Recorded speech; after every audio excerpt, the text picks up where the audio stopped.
Скопјане, Скопјане, никогаш нема да ни го земеш името. Предавници, Македонија е Грчка.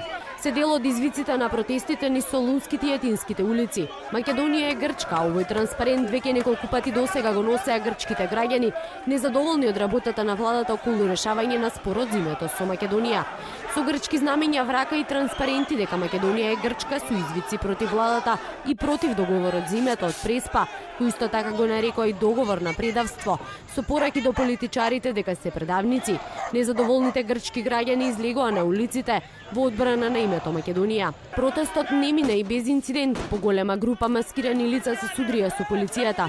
Специјалците беа нападнати со пиротехнички материјали и разни предмети, а полицијата одговори со солзавец, пошто имаше и приведени.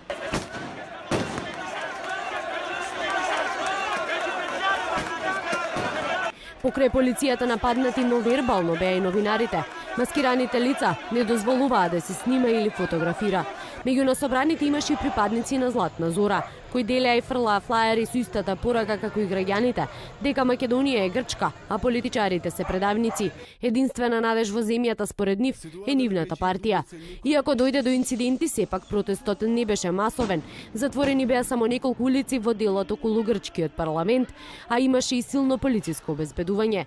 Меѓу демонстрантите имаше луѓе од сите возрасти, но и свештени лица. Незадоволство не покажуваат само граѓаните и грчката опозиција, туку и коалициониот партнер на грчката влада. По преспанскиот договор се разнеше и грчката влада. За името не преговараме, ние имаме јасен мандат од народот, иако дојде време и кога ќе дојде време ќе се повлечеме од владата.